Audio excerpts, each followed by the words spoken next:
நீங்கள் ரொம்ப severe low back பெயினால் அவதிப்பட்டு இருக்கீங்களா? அது ரெஸ்ட் எடுத்தால் குணமாயிடும் நம்பிட்டு இருக்கீங்களா? நீங்கள் நினச்சிட்டு இருக்குது முற்றிலும் தவறு. அது ஏன், அதுக்கு என்ன பண்ணணும் அப்படிங்கிறத அந்த வீடியோவில் நம்ம பார்க்க போகிறோம். பார்க்கலாம் வாங்க.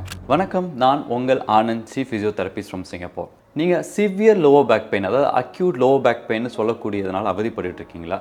வருத்தப்படாதீங்க. அரௌண்ட் 80% ஆஃப் த அடல்ட்ஸ் வந்து அவங்களோட லைஃப் டைமில் அட்லீஸ்ட் ஒரு வாட்டியாவது இந்த மாதிரி சிவியர் லோ பேக் பெயினை அவங்க எக்ஸ்பீரியன்ஸ் பண்ணுவாங்க. இது அந்த அளவுக்கு ஒரு காமனான விஷயம். இதில் வருத்தப்பட வேண்டியது என்ன அப்படின்னா, இதை பற்றி மக்களுக்கு இன்னும் ஒரு அவேர்னஸ் இல்லாமல் இருக்கிறது. அதை பற்றி தப்பான எண்ணங்களை அவங்க வந்து நினச்சிட்டு இருக்காங்க. தப்பான விஷயங்களை படித்து அதுதான் நம்பிட்டு இருக்காங்க. அதை வந்து நம்ம வெளிச்சத்துக்கு கொண்டு வரணும் அப்படிங்கிறது தான் வந்து இந்த வீடியோவோட முயற்சி. அது மட்டும் இல்லாமல் வீட்டிலேயே இந்த அக்யூட் சிவியர் லோ பேக் பெயினுக்கு எப்படி நம்ம சில எக்ஸசைஸ் பண்ணி குணமடையலாம் அப்படிங்கிறது தான் நம்ம இதில் பார்க்க போகிறோம். நான் ஒரு 18-19 இயர்ஸாக ஃபிசியோதெரபிஸ்டாக ப்ராக்டிஸ் பண்ணிட்டு இருக்கிறதுல நான் காமனாக பார்க்கக்கூடிய மக்கள் அதிகமாக பண்ணக்கூடிய தவறு என்ன அப்படின்னு பார்த்தீங்கன்னா, இந்த சிவியர் அக்யூட் லோ பேக் பெயினுக்கு ரெஸ்ட் எடுத்தால் சரியாயிடும் நம்பி பல காலம் ரெஸ்ட் எடுத்து அது குணமாகாமல் எங்கள்கிட்ட வருவாங்க. அதுதான் நம்ம காமனாக பார்க்கக்கூடிய ஒரு விஷயம். ரிசர்ச் என்ன சொல்லுது அப்படின்னு பார்த்தீங்கன்னா, இந்த மாதிரி அதிகமாக ரெஸ்ட் எடுக்கிறவங்களுக்கு சீக்கிரமாக இன்ஜுரி ஹீலிங் நடக்கிறது இல்லை. இன்ஃபேக்ட் இன்னும் அவங்களுக்கு பெயின் அதிகமாகுது அப்படிங்கிறது தான் ரிசர்ச்சோடைய ஃபைண்டிங்ஸ். இதுக்கு அவங்க என்ன சஜஸ்ட் பண்ணுறாங்க அப்படின்னு பார்த்தீங்கன்னா, சீக்கிரமாக early exercise, early mobility exercise தான் குணமாகிறதுக்கு ஒரு கீ ஃபேக்டராக அவங்க வந்து மென்ஷன் பண்ணுறாங்க. நம்ம சீக்கிரமாக மொபிலைஸ் பண்ணுறப்போ நம்மளுடைய தசைகள்லாம் விரிவடைஞ்சு பிளட் சர்க்குலேஷன் அந்த இன்ஜூர்ட் பார்ட்டுக்கு சீக்கிரமாக போய் அது குணமடைகிறதுக்கு ஹெல்ப்ஃபுல்லாக இருக்கும். ஸோ நீங்கள் ரெஸ்ட் எடுத்துகிட்டு இருந்தீங்கன்னா நீங்கள் பண்ணிகிட்டு இருக்கிறது முற்றிலும் தவறு. ஏர்லி எக்ஸசைஸ் பண்ணுறது தான் உங்களுக்கு கீ ஃபேக்டர். அடுத்து காமனாக பார்க்கக்கூடிய இன்னொரு விஷயம் என்ன அப்படின்னு பார்த்தீங்கன்னா, லோ பேக் பெயின் வந்தாலே பீப்புள் வந்து அது ஸ்லிப் டிஸ்க்னு நினச்சிக்கிறாங்க. ஸோ எல்லா சிவியர் லோ பேக் பெயினும் ஸ்லிப் டிஸ்க்னால் வரக்கூடிய லோ பேக் பெயின் இல்லை. மோஸ்ட் ஆஃப் த டைம் இது மெக்கானிக்கல் இன் நேச்சர். அப்படின்னா என்னன்னு பார்த்தீங்கன்னா, அதிகமாக உட்காந்துட்டு இருக்கிறதுனாலையோ சடனாக வெயிட் தூக்குறதுனாலையோ உங்கள் மசிலில் ஸ்ட்ரெயின் வரலாம், இல்லை சுற்றி இருக்கிற லிகமெண்ட்ஸில் ஸ்ட்ரெயின் வரலாம், இல்லை ஸ்மால் ஜாயின்ட்ஸ் உங்களுடைய லோ பேக் முதுகெலும்பில் இருக்கக்கூடிய ஸ்மால் ஜாயின்ட்ஸில் ஸ்ட்ரெயின் வரலாம். இதுவும் உங்களுக்கு லோ பேக் பெயினை கொடுக்கும். ஸோ இந்த மாதிரி விஷயங்கள்லாம் நம்மளால் சீக்கிரமாக ஏர்லி மொபிலிட்டி மூலயமா சீக்கிரமாக நம்மளால் குணமடைய முடியும். ஸோ எல்லா லோ பேக் பெயினுமே டிஸ்க் ப்ரொலாப்ஸ், அதாவது ஸ்லிப் டிஸ்க்னால் வரக்கூடிய லோ பேக் பெயின்னு நினைக்காதீங்க. அது முற்றிலும் தவறு. அடுத்து நான் காமனாக பார்க்கக்கூடிய தவறு என்ன அப்படின்னு பார்த்தீங்கன்னா, மோஸ்ட் ஆஃப் த பேஷண்ட் வந்துட்டு அவங்களுடைய சிவியாரிட்டி ஆஃப் த பெயினை வச்சு அவங்களுக்கு இதுவாக இருக்குமோ அதுவாக இருக்குமோன்னு அவங்க நினைக்கிறது. ஸோ அகெயின் எவ்ரி ஒன் இப்போ எல்லாருமே வந்து கூகுளில் ஒரு டாக்டராகவே நம்பி அதில் எல்லாத்தையும் நம்ம டைப் பண்ணி படிச்சுட்டு இருக்கோம். ஸோ அதிகமாக பெயின் இருக்கிறப்போ, ஸோ எனக்கு வந்து சார் டாக்டர் எனக்கு ரொம்ப அதிகமாக பெயின் இருக்குது, ஸோ கண்டிப்பாக ஸ்லிப் டிஸ்காக தான் இருக்கும்னு நினைக்கிறேன். சார் டாக்டர் எனக்கு ரொம்ப அதிகமாக பெயின் இருக்குது, ஏதாவது எனக்கு போனில் ஸ்பைனில் கேன்சராக இருக்குமா? ஸோ இந்த மாதிரி எல்லாம் என்கிட்ட கொஷின் கேட்பாங்க. ஒரு விஷயம் நான் உங்கள்கிட்ட தெளிவாக சொல்லிக்கிறேங்க. உங்களோட இன்டென்சிட்டி ஆஃப் த பெயின் வந்துட்டு உங்களுக்கு உள்ளுக்குள்ளே இருக்கிற விஷயத்துக்கும் இந்த இன்டென்சிட்டி ஆஃப் த பெயினுக்கும் டெஃபினட்டாக சம்மந்தம் வந்து கிடையாதுங்க. ரிசர்ச் என்ன சொல்லுது அப்படின்னு பார்த்தீங்கன்னா, ஒரு சின்ன மசில் ஸ்பேசம் கூட பெரிய லெவலில் பெயின் ப்ரொடியூஸ் பண்ணும். அதேமாதிரி ஒரு பெரிய லெவல் டிஸ்க் ப்ரொலாப்ஸோ ஸ்பாண்டிலோலிசிஸோ இந்த மாதிரி ஒரு பெரிய லெவல் ப்ராப்ளம் வந்து ரொம்ப சின்ன பெயின் கூட உங்களுக்கு கொடுக்கலாம், இல்லை பெயினே இல்லாமல் கூட இருக்கலாம். ஸோ உங்களோட பெயின் இன்டென்சிட்டி அதிகமாக இருந்தால் இது வந்து பெரிய ப்ராப்ளம் அப்படின்னு நினைக்காதீங்க. அது ஒரு சின்ன ப்ராப்ளமாக கூட இருக்கலாம், ஈஸியாக ட்ரீட் பண்ண முடியும். ஸோ இந்த இன்டென்சிட்டி ஆஃப் த பெயினை பற்றி பேசுகிறப்போ உங்கள்கிட்ட ஒரு முக்கியமான விஷயத்தை பகிர்ந்துக்கணும்னு நான் ஆசைப்படுறேன். இது நீங்கள் கண்டிப்பாக தெரிஞ்சிக்க வேண்டிய ஒரு விஷயம் என்ன அப்படின்னு பார்த்தீங்கன்னா, நம்மளுடைய பிரெயின் வந்துட்டு ஒரு பெயினோடைய பர்செப்ஷன், இந்த பெயின் இப்படி தான் இருக்கணும், இதோட இன்டென்சிட்டி இப்படி தான் இருக்கணும்னு ப்ளே பண்ணுற ஒரு ரோலை வந்து பிரெயின் வந்து அதிகமாக பண்ணிகிட்டு இருக்கு. ஸோ அப்படி இருக்கிறப்போ, நம்ம ஸ்ட்ரெஸ்ஸில் இருக்கிறப்போ, ஒரு ஆங்ஸைட்டி அட்டாக் இருக்கிறப்போ, இல்லை அதிகமாக நம்ம தூங்க முடியல, நமக்கு இந்த ஸ்ட்ரெஸ்னால தூக்கம் அதிகமாக இல்லை, ஸ்லீப் டிப்ரைவ்டாக இருக்கும், அந்த மாதிரி டைம்லலாம் இந்த பிரெயினுடைய பெயின் பர்செப்ஷன் லெவல் வேறு மாதிரி இருக்கும். ஸோ ஒரு சின்ன பெயின் கூட ரொம்ப அதிகமான பெயினாக அது காமிக்கும். ஸோ என்கிட்ட வர பேஷண்ட்ஸில் இந்த சிவியர் க்ரானிக் லோ பேக் பெயின்லாம் உள்ளவங்கள்ட்ட நம்ம காமனாக பார்க்கக்கூடிய விஷயம் என்ன அப்படின்னா, மோஸ்ட் ஆஃப் த பீப்புள் வந்து ஒரு ஸ்ட்ரெஸ்ஃபுல் ஃபேஸில் இருப்பாங்க. அவங்களுக்கு தூக்கம் வந்துட்டு அதிகமாக இருக்காது. இதெல்லாம் ரொம்ப காமனாக பார்க்கக்கூடிய விஷயம். இவங்களுக்குலாம் வந்து பெயின் வந்து ரொம்ப அதிகமாக தெரியுங்க. ஸோ ஒரு விஷயம் நல்லா ஞாபகம் வச்சுக்கோங்க, ஸ்ட்ரெஸ், ஆங்ஸைட்டி இது எதுவுமே உங்களோட கண்டிஷனை வந்து ஹெல்ப் பண்ணுறதுக்கு உதவாது.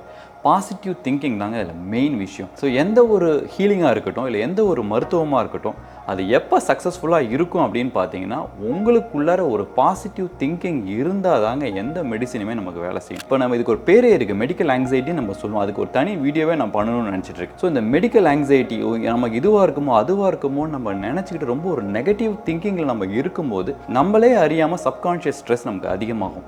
இந்த மாதிரி சப்கான்ஷியஸ் ஸ்ட்ரெஸ்ஸில் நீங்கள் இருந்துகிட்டு இருக்கிறப்போ உங்களோட சின்ன விஷயம் கூட அதை ஆம்ப்ளிஃபை பண்ணி ஒரு பெரிய விஷயமா உங்கள் பாடியை வந்து அதை உணரும். ஸோ இதை வந்து நீங்கள் கண்டிப்பாக புரிஞ்சுக்கணும். முதல்ல நம்ம எந்த எக்ஸசைஸும் எந்த ட்ரீட்மெண்ட்டுக்கும் போகிறதுக்கு முன்னாடி இது நமக்கு வந்து ஒன்றும் பெரிய விஷயம் இல்லை, நம்ம இதை ட்ரீட் பண்ணலாம் அப்படிங்கிற அந்த ஒரு பாசிட்டிவ் திங்கிங்கே உங்களை வந்து அடுத்த ஸ்டேஜுக்கு கொண்டு போவாங்க. ஸோ இதெல்லாம் கேட்டதுக்கப்புறம் ஒரு பாசிட்டிவ் மைண்ட் செட், என்னால் இதுலேருந்து வெளியில் வர முடியும், சிவியர் லோ பேக் பெயின் ஒரு பெரிய விஷயம் கிடையாது, இதை நான் ஈஸியாக குணப்படுத்த முடியும்னு ஒரு பாசிட்டிவ் திங்கிங் வந்துட்டீங்கன்னு நான் நம்புகிறேன். ஸோ அதே நம்பிக்கையோட வீட்டிலே செய்யக்கூடிய ஒரு இம்பார்ட்டண்ட்டான ஒரு சிம்பிளான ஒரு 5 எக்ஸசைஸை வந்து நம்ம பார்க்கலாம். ஸோ நம்ம ஃபஸ்ட்டு பார்க்கக்கூடிய எக்ஸசைஸ் என்ன அப்படின்னு பார்த்தீங்கன்னா ஹீல் ஸ்லைடுன்னு சொல்லக்கூடிய ரொம்ப சிம்பிளான எக்ஸசைஸ். நீங்கள் 2 காலையும் மடித்து படுத்துக்கோங்க. ஒரு காலை வந்துட்டு உங்களுடைய குதிக்கால் தரையில் வர மாதிரி ஸ்லோவாக ஸ்லைட் பண்ணி ஸ்ட்ரைட்டன் பண்ணுங்கள். அதே மாதிரி பெண்ட் பண்ணுங்கள். இப்போ அடுத்த காலையும் இதே மாதிரி குதிக்கால் தரையில் வர மாதிரி ஸ்லைட் பண்ணி கொண்டுடுவாங்க.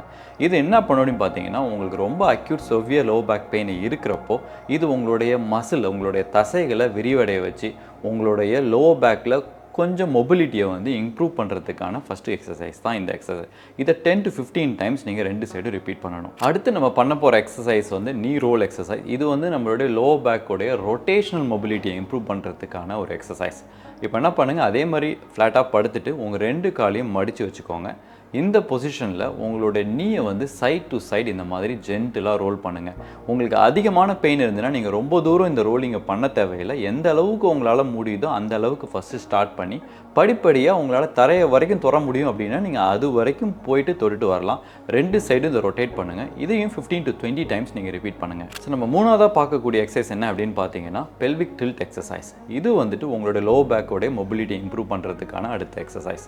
இந்த எக்ஸசைஸ் ஒரு ஃபேர்ம் கிரவுண்டில் பண்ணுறது பெட்டராக இருக்கும். ஸோ தரையிலையோ யோகா மேட்லேயோ படுத்துக்கோங்க. உங்களுடைய 2 காலையும் மடித்து வச்சுட்டு உங்களுடைய பெல்விஸை வந்து முன்னாடி பின்னாடி டில் பண்ணுங்கள். அப்படி டில் பண்ணுறப்போ உங்கள் லோ பேக்கில் ஆர்ச் வரும். ஆர்ச் வந்து ஃப்ளாட்டன் ஆக்கணும், திருப்பி ஆர்ச் ஏற்படுத்தணும். ஸோ இந்த மாதிரியான ஒரு மொபிலிட்டியை வந்து நீங்கள் ஒரு 10 to 15 டைம்ஸ் நீங்கள் ரிப்பீட் பண்ணணும். ஸோ இந்த எக்ஸசைஸ் நீங்கள் பண்ணுறப்போ உங்களுடைய முதுகெலும்பில் உள்ள மசில்ஸ்லாம் நல்லா ஃப்ளெக்சிபிள் ஆகும்.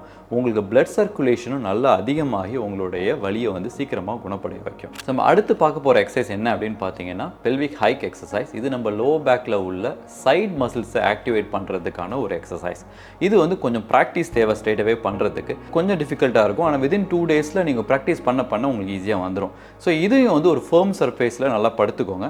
படுத்துட்டு உங்கள் 2 காலையும் நீட்டி வச்சுக்கோங்க. இந்த பொசிஷனில் உங்களோட பெல்விஸை வந்து மேலே கீழே ஹைக் பண்ணணும். உங்கள் காலை வந்து மடக்காமல், உங்கள் முட்டியை மடக்காமல் காலை நேராக வச்சுக்கிட்டு உங்கள் காலை வந்துட்டு ஷார்டன் ஆக்கணும், லென்த்தன் ஆக்கணும். இந்த மாதிரி சைட் பேஸில் நீங்கள் டில் பண்ணுறப்போ உங்கள் சைட் மசில்ஸ் நல்லா ஆக்டிவேட் ஆகி உங்கள் லோ பேக் பெயினை சீக்கிரமாக குணமடைய வைக்கும். நம்ம இப்போ கடைசியாக பண்ண போகிறது நீ to chest simple stretching exercise. இந்த எக்ஸசைஸை நீங்கள் ஃபேர்ம் கிரவுண்டில் பண்ணுறது பெட்டர். ஸோ 2 காலையும் மடித்து வச்சு படுத்துக்கோங்க. உங்களோட கையோட உதவியால் உங்களோட ஒரு காலை வந்துட்டு முழங்காலை வந்து உங்கள் செஸ்ட்டை நோக்கி இழுங்க. இந்த இழுத்த பொசிஷனை ஒரு 5 செகண்ட் ஹோல்ட் பண்ணி திருப்பி நியூட்ரலுக்கு போயிடுங்க. அதே மாதிரி அடுத்த சைடும் இந்த எக்ஸசைஸ் வந்து ஹோல்ட் பண்ணி பண்ணணும். இதை வந்து 5 செகண்ட் ஒரு வாட்டியும் ஹோல்ட் பண்ணணும். 10 to 15 டைம்ஸ் நீங்கள் போத் சைடு வந்து ரிப்பீட் பண்ணணும். இந்த எக்ஸசைஸ் பண்ணுறப்போ உங்களுடைய முதுகில் நல்லா ஸ்ட்ரெச்சிங் நீங்கள் ஃபீல் பண்ணுவீங்க.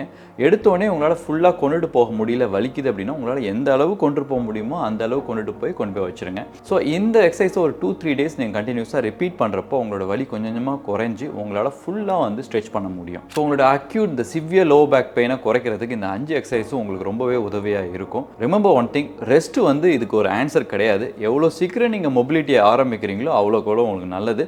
எடுத்தோடனே எக்ஸ்ட்ரா வேகண்ட்டாக ரொம்ப பெருசாக எக்ஸசைஸ் பண்ணணும்னு அவசியம் இல்லை. இந்த மாதிரி ஒரு சிம்பிள் எக்ஸசைஸ் பண்ணாலே உங்களோட ரத்த ஓட்டத்தை அதிகப்படுத்தி உங்களோட மசில்ஸ்லாம் ஃப்ளெக்சிபிலிட்டியை இன்க்ரீஸ் பண்ணி உங்களுக்கு சீக்கிரமாக பெயினை ரெக்கவர் பண்ணுறதுக்கு உதவியாக இருக்கும். ஸோ இந்த மாதிரி பயனுள்ள தகவல் உங்களுக்கு தெரிஞ்சுக்கிறதுக்கு என்னோட சேனலை சப்ஸ்கிரைப் பண்ணுங்கள். இந்த வீடியோ உங்களுக்கு பிடிச்சிருந்துச்சுன்னா லைக் பண்ணுங்கள். உங்களுக்கு ஏதாவது டவுட்ஸ் இருந்துச்சுன்னா கமெண்ட் செக்ஷனில் பதிவு பண்ணுங்கள். என்னால் முடிஞ்ச வரைக்கும் நான் ரிப்ளை பண்ணுறேன். நன்றி.